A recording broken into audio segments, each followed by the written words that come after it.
Hello and welcome back to yet another episode of the Tutch on Sport podcast with me, Buster Tutcher, your host as always. We are barreling into another week of NFL action. Week 3 is upon us tonight. It's been a non-stop start to the season already and I'm super excited for week 3. We've got another full slate of games and today, on today's podcast, we're going to break down the whole slate of week 3. I'm going to give you my thoughts on every single game. We're going to have a little look ahead to what's coming up in this week of NFL action. I'm excited to get into it. Welcome to the podcast. It's great to have you with us today and let's get right going. Okay, we are going to start with tonight's game, Thursday Night Football. We have got the New York Giants at the San Francisco 49ers. Oh, these two teams are having some seasons, aren't they? Giants, wow.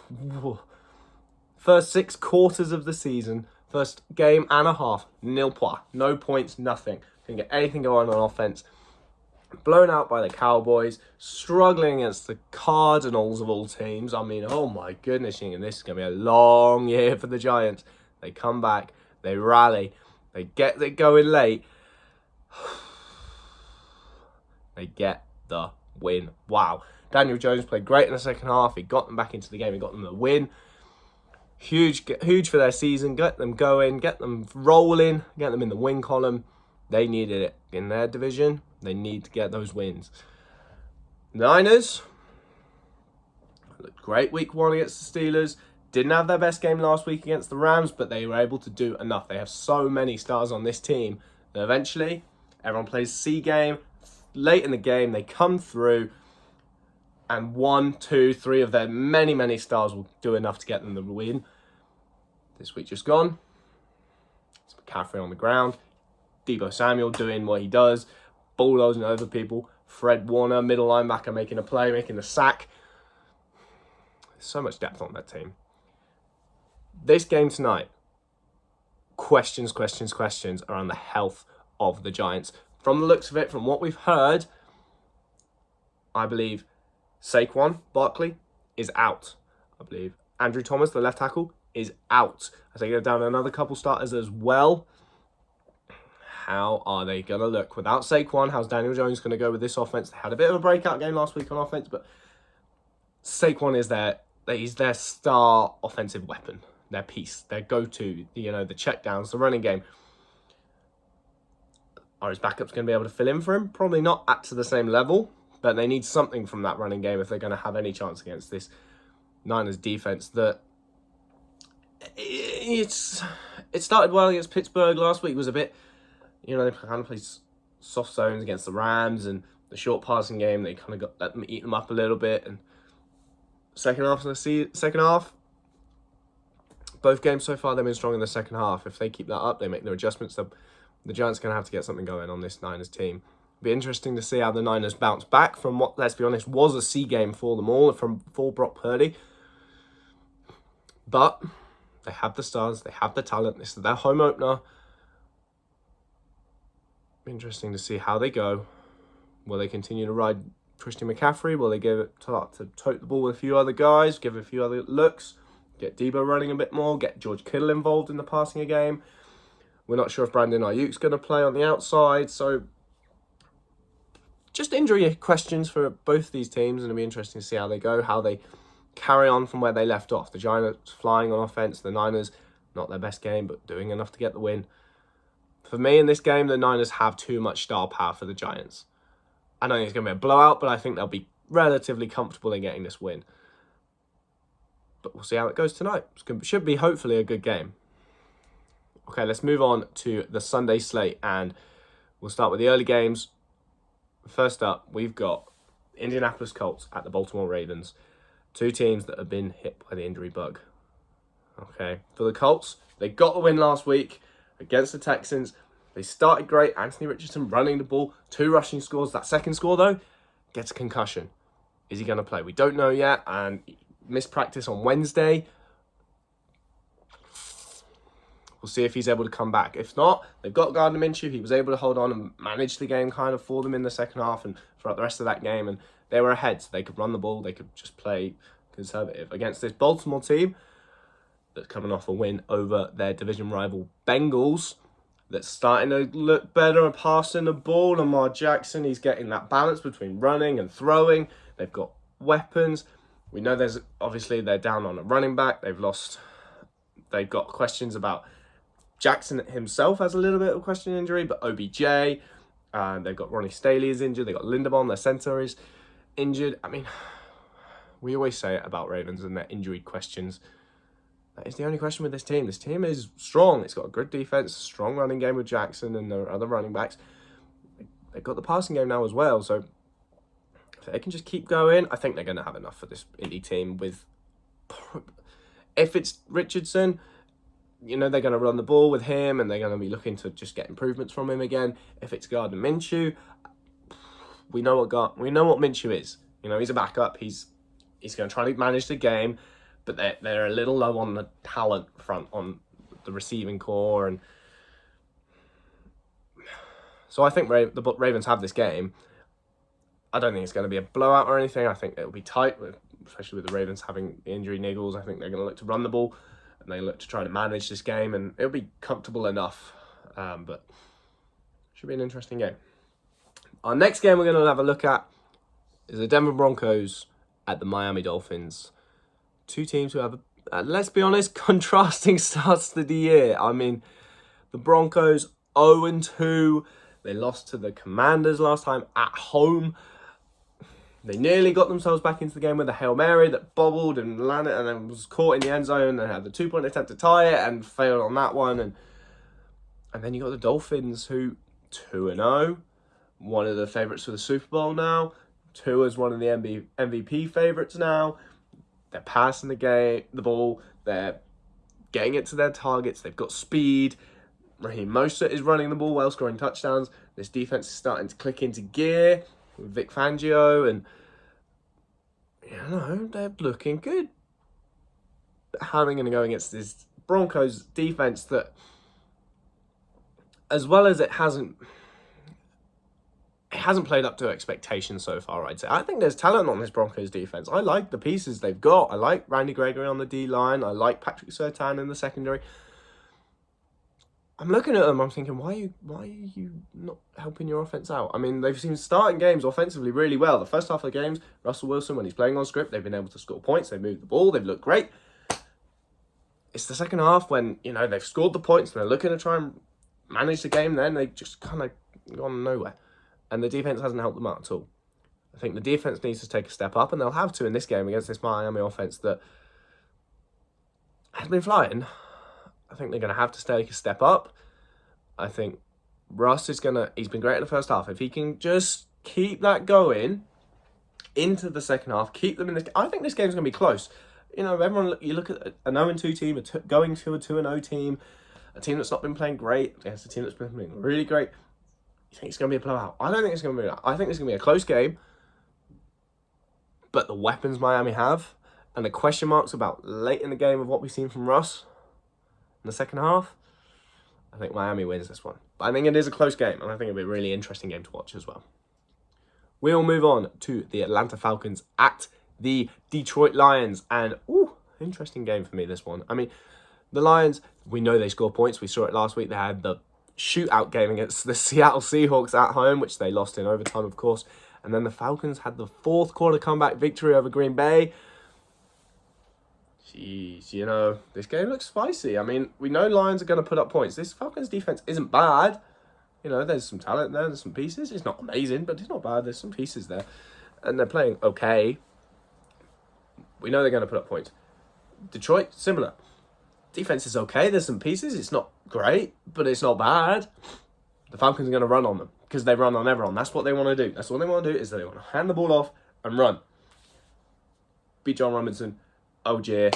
They're going to run the ball and they're going to try and dominate the clock and make it simple for their quarterback, who's, Desmond Ridder's playing okay. He's trying to just play that efficient football, supplement the running game, not make mistakes. He made a couple throws late last game that kept them in the game and got them in that comeback.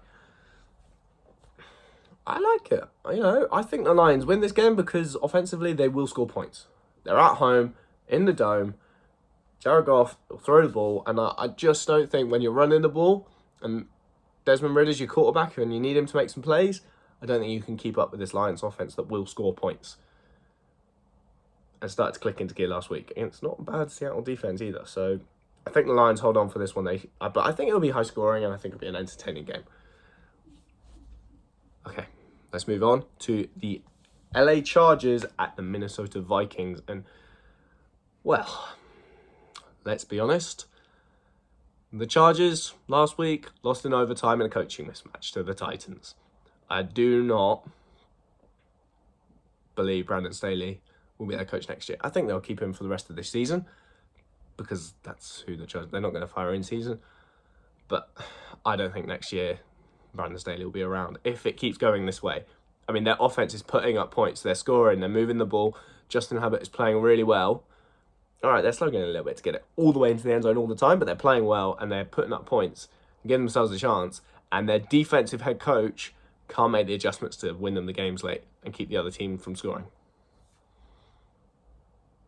We saw it with Miami. We saw it with Tennessee. Tennessee's offense ain't great, but their defense, with some nice pieces in there, couldn't get the job done. And they lost. Whereas Minnesota, they're moving the ball well. You know, I mean, Justin Jefferson is Justin Jefferson. JJ picks up yards. Kirk Cousins, he's focused on him. He's got a couple other weapons as well, but he's focused on him because he should, because he's one of the best receivers in football. I mean, he's got over 300 receiving yards through 2 games. It's not bad, is it? Kirk's thrown for 6 touchdowns. Not bad in 2 games. They've had extra rest. They're coming off Thursday night football. Get a little bit of rest into their players' legs again. Get them fresh and firing. Hopefully that'll help them. I think looking at these 2 teams, they're offensive centric. Neither of these 2 teams is based on their defense. This is going to be a high scoring game. And ultimately, I don't think Brandon Staley can keep his defense and make the adjustments to stop the Vikings late. And because of that, I think Staley cost his team another game. And I think they go up to 1-3. I think the Vikings win. And the pressure will just continue to mount on Staley. Because he's got a great quarterback who's playing well. And they can't win games because his defense is not doing its job. You tell me, what do you think? I think Vikings win this one. Our next game, the New Orleans Saints going to the Green Bay Packers. And, well, the 2 Saints, 2-0, playing all right. Good on defense, got some stars on there, you know. They got offense, some nice pieces, starting to look all right. Still got Alvin Kamara to come back. Not yet, but he'll come back. Green Bay, they lost late to the Falcons. They were playing all right, but they've had injuries. Injuries to Aaron Jones, and that's what's costing them because they can't get the running game going because they've lost their star running back. I mean, they got A.J. Dillon, but it's not the same as Aaron Jones. Like, that's what they need. For Jordan Love, they need that running game to be going strong, and they can't get it going. And they need it because he's raw. He's inexperienced as a starting quarterback in the NFL. All right, he's been there for 3 years and learning off Aaron Rodgers, but he's not played enough. They need to get healthy. You know, Christian Watson hasn't played. They've lost Aaron Jones. You know, Jordan Love can only do so much at this point. He's not Aaron Rodgers. You know, of course he's not. This is his first year as a full-time starter. But again, it's actually the same for the Saints. They've been winning games and playing good on defense, but they haven't got the running game going. I know they haven't got Alvin Kamara, but Taysom Hill is their leading rusher. He's only got 79 yards. Derek Carr can play efficient football, but you need to supplement him with the running game. I know they're struggling there with health, but their defense can only keep them in games for so long. When Derek Carr it'll be efficient and it'll be effective and he'll score points, but he needs a running game alongside him to supplement him and help him, and they haven't got it at the minute. And I think this Green Bay defense is better than the Carolina one that they beat close last week. So I think Green Bay wins at home. I think their defense can get them some stops of this Saints offense, and I think Jordan Love can do enough. We shall see. Though I think it'll be a close game. Next up, we've got the Buffalo Bills at the Washington Commanders, and well, the Bills got going a bit on offense last week, didn't they? You know, went behind early, and then got into gear, scored some points, got ahead. Josh Allen looked more like Josh Allen. They could get the running game going, and in the end, it was comfortable over the Raiders. I mean, it was never really a contest from pretty much the end of the first quarter on, was it? Whereas the Commanders, they won in Denver. They beat the Broncos, stopped the 2-point conversion that would have forced it to overtime. Good result for Washington. This game, can the Bills keep going? I think this Commanders defense is a bit better than the Raiders one that they faced last week. You know, they've got really good talent up front on defense. They will get after him. They will try to sack him, and they probably will a couple of times. Can he use his mobility? Can he move around? Can they get the running game going as well? Again, keep that going, keep that rolling, keep supporting him with that. Take the pressure off him a little bit. Give him a bit of time. Because if they give him the time, then I think he can pick the secondary apart. You know, we know they have talent in the receiving corps. So if they give him time, then I think Buffalo win this game. Because the Commanders, against this Bills defense, so far they've been relying on Sam Howell. All right, they had to come back. You know, they've been. It's going all right. You know, they're scoring points, but I think you need to get that running game going. It's been okay. It's been going well. You know, Brian Robinson has been running the ball well. They need to keep that going against this Bills defense, which I think might be able to shut it down. The Bills are strong. They've got the rotational pieces in that D-line. Washington needs to try and keep the balance going, and I think the Bills might turn this into a little bit of a shootout. This might be some high scoring. This is two teams that are, for me, match up well with each other in the right areas. And I think it'll be close-ish game, but I think the Bills will win this one. I think late in the game, they'll be able to just inch their way away into a victory. You tell me. Okay, next up. Tennessee at Cleveland. And, well, Mike Vrabel, underdog. Doesn't matter. One of the best coaches in the league. Got his team that win. They're still not looking great on offense. They're still not, you know, they're starting to run the ball better with Derrick Henry. Ryan Tannehill looked a little bit better, but he still needs to improve more. And then the Browns, they lost to the Steelers because they let the Steelers have two defensive scores late. Well, one early, one late. And that cost them the game. And then they lost Nick Chubb. That knee injury, that's brutal for them. You know, Nick Chubb's the bell cow of that offense. I mean, all right, they've signed Kareem Hunt, and he used to play for them, and it's the same offense, but he's got to get back up to speed. Not sure entirely how ready he'll be for this weekend. They're going to need Deshaun Watson to start playing ball, because they're going to need him. This weekend, Titans on defense is going to be strong. It's going to be tough for Deshaun. But this Cleveland defense, I think they can hold Tennessee. There's talent on this Cleveland D. And Tennessee's offense is still not looking amazing.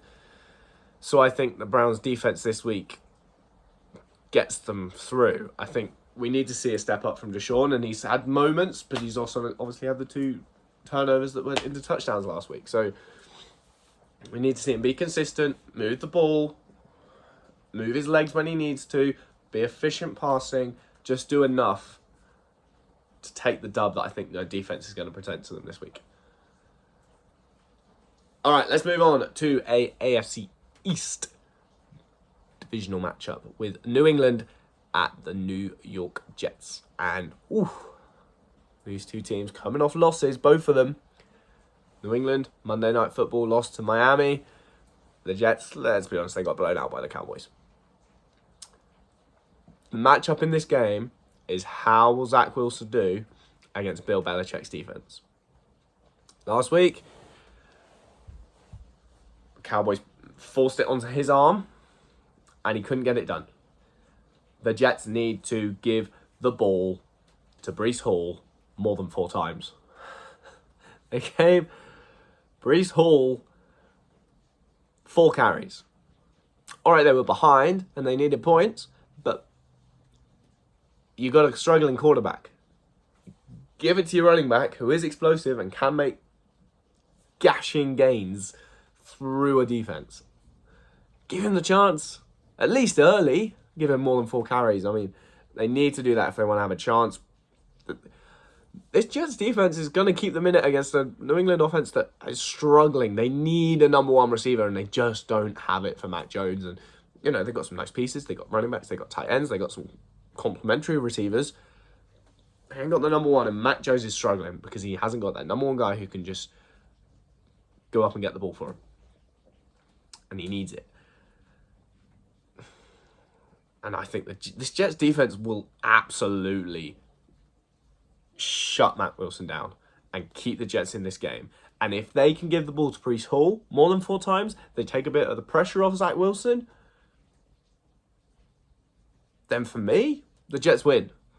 But they have to run the ball, and their defense needs to play lights out, which I think they will. Right, our final game of the early slate on Sunday is the Houston Texans at the Jacksonville Jaguars, an AFC South divisional matchup. And 2 teams again coming off losses. I mean, Houston lost to Indy, and Jags only put up 9 points and they lost to Kansas City. At the end of the game last week, when they were behind, had to throw the ball, but CJ Stroud started to, get a little thing going. He got, he got a few passes completed, and he got some points on the board, and they got back closer into the game. I mean, they still lost by 10, but they got better into the game late on, and CJ Stroud looked decent. So that's what I want to see. I want to see CJ Stroud keep just taking those steps forward. I think it's going to be... I'm not entirely convinced by this Jacksonville defense, but they did hold Kansas City to, in the teens. It was a close game. So, but I don't think they're going to have enough against Jacksonville, because I think this should be a get-right game for the Jags offense, because, let's be honest, the Houston's defense has not been what we thought it was going to be, especially against the run. I mean, Anthony Richardson, great athlete running at quarterback, but that was early. They still were able to run the ball after that. And on this Texans defense last weekend, I think Travis Etienne is going to be the key for Jacksonville. If they get him going, get him rolling, then Trevor Lawrence, off the back of the running game, he can get that connection back going with the receivers. They can stay in bounds at the back of the end zone. That'd be great, especially Calvin Ridley had a couple of chances out the back of the end zone. Get that accuracy on point from Trevor, and they'll be fine. But it's going to be tough for them because they are out of sync, and it's not fully clicking. So I think it'll be a low-scoring game, but I think the Jags' offense will be too much for this Texas defense that hasn't got going yet. And there's errors are going to be errors from CJ Stroud. He's a rookie. It's new. It's fine. He's still learning. They just want him to pick some more bits up, and that's fine. Just keep progressing, keep playing all right, trying to pick up where you left off last week at the end of the game, and that'll be fine for them. Let's move on to the late slate of games on Sunday, starting with Carolina at Seattle.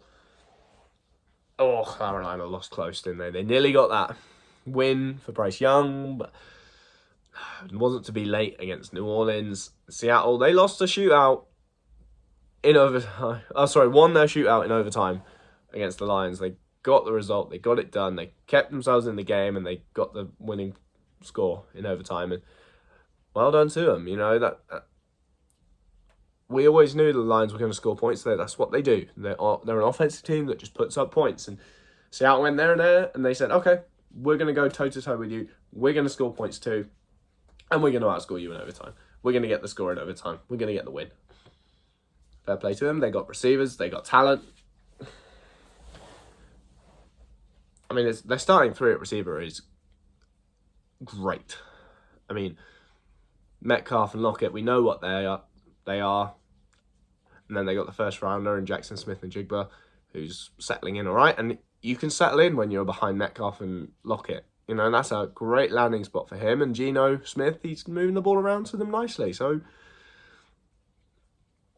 if they keep that going, they should be fine here against the Carolina defense that is playing okay and has some pieces in there. And Brian, and their defense kept them in the game. But offensively, as much as I don't think the Seattle defense is as good as New Orleans one, I still don't see Bryce Young putting up loads of points. I just don't see the talent of who he's throwing to. I feel for the kid because he needs weapons to throw to, and I don't think he's got them. They're moving the ball all right, but Seattle can score points. We saw it last week. If they do that again, then Bryce Young is going to be hard pressed to keep them in this game because he just ain't got the players to throw it to. So I think Seattle wins this game because I don't think Seattle are going to score quite as many as they did last week because when they went off, but they'll score more than enough to win this game. Right, the Chicago Bears at Kansas City. I think this is a get-right game for Mahomes. I think he's not looked right for the first 2 weeks, but Travis Kelce is another week removed from that injury. There's another week of chemistry built up with the receivers who can take that next step forwards. I think this is a get-right game. I think Mahomes is going to go in there and be like, look, I ain't played great. It's time for me to go. I'm going to score some points. Let's get it done. The Bears last week were in their game against the Bucs. Until the end of the game, pick 6, thrown by Justin Fields, and just cost them the game, really. They were in it. They had a chance, and then the pick 6, done. I mean, Fields was playing better in that game until that pick 6. I think they need to let him run the ball, get comfortable running the ball, and then obviously not overdo it because you need him to pass it. They've got the weapons for him to pass the ball to, but they need to allow him to run the ball a little bit. But on this Chiefs defense, that's actually looking sneaky good. And I think it's going to be a struggle game for the Bears, full stop. And I think the Chiefs win this one comfortably. Next up, the Dallas Cowboys at the Arizona Cardinals. Well, coming off back-to-back blowout wins, I think they have a third one.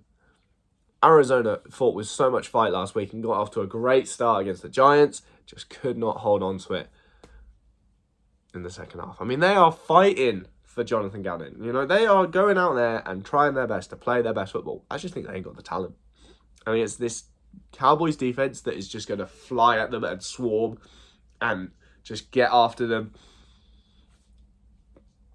And Mike Parsons is just going to go. He's going to shoot straight for Josh Dobbs. And I think the defense just completely wipes out what Arizona wants to do offensively. And then Dak can just sit back, manage the game, pass the ball around, go to CD, hand the ball off to Tony Pollard. I think it's another blowout for the Cowboys. I don't need to spend too much time on that one, I don't think. Sunday Night Football this week is the Pittsburgh Steelers at the Las Vegas Raiders. Steelers got their season off to the win of starting the win column that they needed on Monday night with 2 defensive scores to get the win over the Browns. Vegas got smacked around by Buffalo. They started all right last week, the Raiders. I mean, got a touchdown early, and then be interesting to see how they bounce back from that game. I mean, they started well, they just couldn't keep pace. They need a better showing on both sides of the ball. All right. You lose by 28 points. Nah, that's not. That won't be acceptable for their coaches. They expect them to go out there, to tell their players to go out there and show that they are better than that. And we'll see. I mean, I expect a bounce-back game from Jimmy G and Devontae Adams and their defense, especially against the Pittsburgh offense that it needs to get going because they can't count on the defense to get 2 scores to get them a win. Again, I mean, we know the defense is good. There's a lot of talent on that Pittsburgh defense, but offensively they are a bit challenged. You need to get the running game going. You keep getting the ball into George Pickens. But I think their defense does enough against a Raiders offense that is going to be better. But I think their defense will keep them in it. And I think they've got the talent to win this one. But it's going to be a close game. I don't think it's going to be high scoring. I think it's going to be close. It's going to be tight.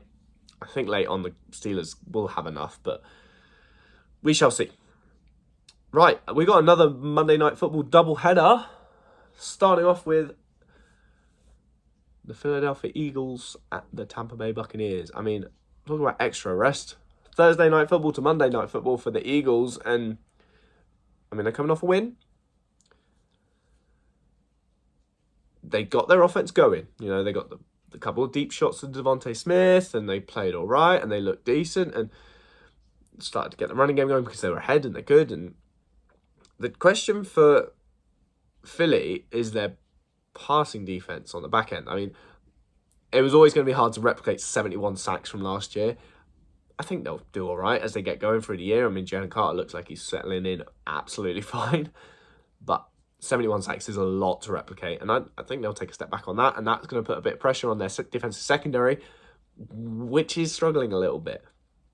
And Tampa Bay, we know what Baker's like. I mean, he's been playing quite well, managing the game quite nicely and controlling things, but they got Mike Evans and they got Chris Godwin. They're going to look to take shots. That's what he's going to want to do. He's a gunslinger at heart, and I expect him to take a couple shots and see if they can challenge. I mean, they're coming off a win over Chicago. They're going to be feeling all right.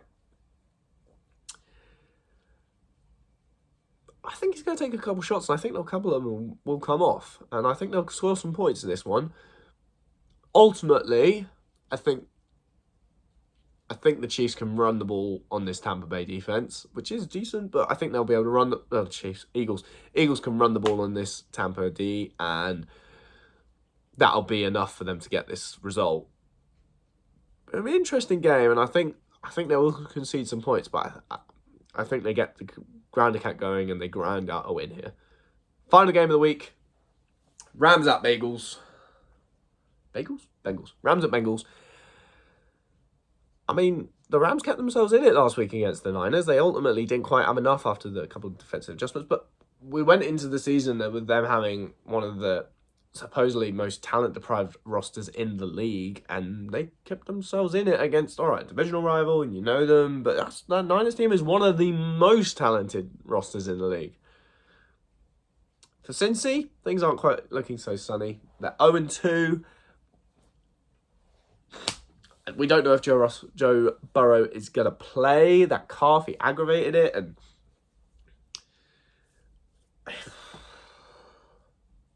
I know they were 0-2 last year and they came back. But, I mean, I've not seen a lot from Chase. Burrow's not looked right.